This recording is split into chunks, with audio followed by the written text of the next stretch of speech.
Now I'm going to say something, you're going to have to hold on to your seat a little bit.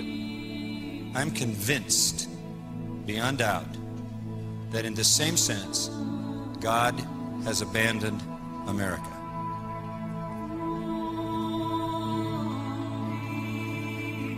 You can't even count how many million pornographic websites there are. When a society is abandoned by God, it operates out of its own perverse sexual passion without restraint. So the first thing that you look for in a society, if you're trying to discern whether God has abandoned that society, is whether or not that society has gone through a sexual revolution so that illicit sex, adultery, every form of immorality is accepted as normal in that society. And we're there. You know a society has been abandoned by God when it celebrates lesbian sex. Unnatural, unthinkable. So you follow a sexual revolution with a homosexual revolution. And homosexuality becomes normalized. And you look at this world and you say, rampant sexual immorality, out of control, destroying people willy-nilly, even in the church, even in the leadership of the church. Homosexuality, same thing, rampant, out of control, demanding to be accepted as normal, and the society rushing to affirm that acceptance. Isn't there anybody in the system who would stand up and call this what it really is? A massive moral disaster. Can't they see it? Can't they figure it out? No. No. 1 Corinthians 1 says, man by wisdom knew not God. Human wisdom just on its own doesn't get there. Then you add that the God of this world has blinded the minds of them that do not believe, and you've got a compounding blindness. And then you add the fact that they are blinded by virtue of the sweeping, dominating elements of their culture. And you're just not going to get anybody to rise up and take that position and have people rally around it. You're going to have candidates running for president who were having an affair while their wife was in chemotherapy. You're going to have more people in leadership in the country outing themselves as homosexuals. If you think you've seen a lot of that, you haven't seen any of it yet. As it becomes more and more accepted. Always about truth. Always. From the garden, it started out as a war of truth, right? God says, you eat the fruit, you'll die. Satan says, no, you won't. You shall not surely die. There it is. Adam and Eve believed Satan. Thought God was lying to him. That started the truth war. It's going on today.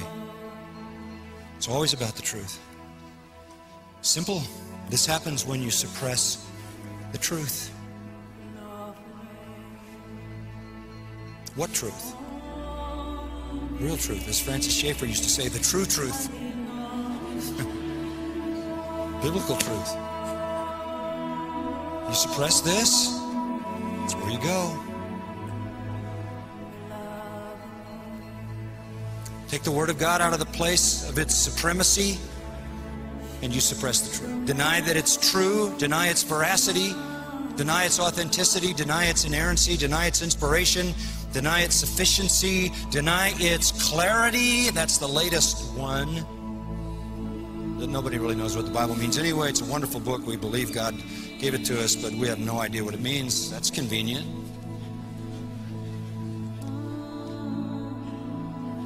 Only in the modern world do we not get it. You go back to God. The massive first cause of everything. So that's in the fabric of being human. And you know you have to work hard for a couple of 100 years to convince an entire society that that's nonsense. And that what makes sense is nobody times nothing equals everything. And though it doesn't make sense, it works in a totally immoral culture, because if there's no creator, there's no judge.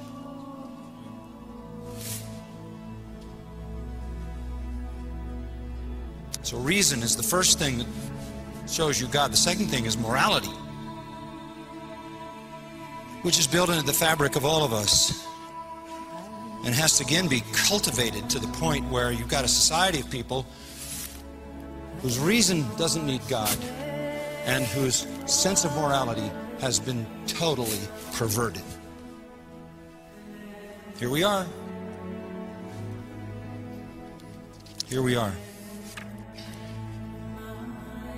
Even though they knew God, that is humanity, that is society, in any given period of time, by God's creative design, have the knowledge of moral law and reason that leads them back to a moral lawgiver and a judge and a creator. Even though they know that innately, they did not honor him as God or give thanks. But instead of doing what was reasonable and moral, they became empty in their speculations, and their foolish heart was darkened.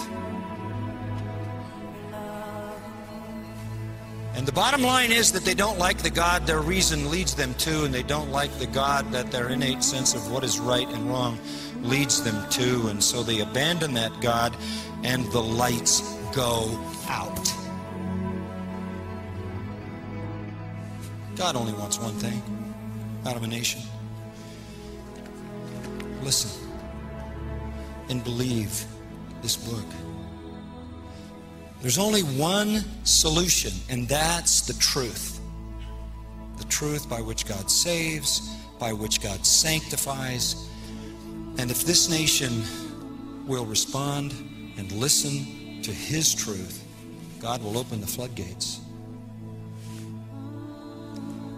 And we might be the greatest recovery story in history. But there's no other way than that people listen to me and walk in my ways. It's not going to happen if there's a famine of the hearing of the Word of God. Pray that the Word, as Paul said, would have free course, and that it would run with all its power across this land.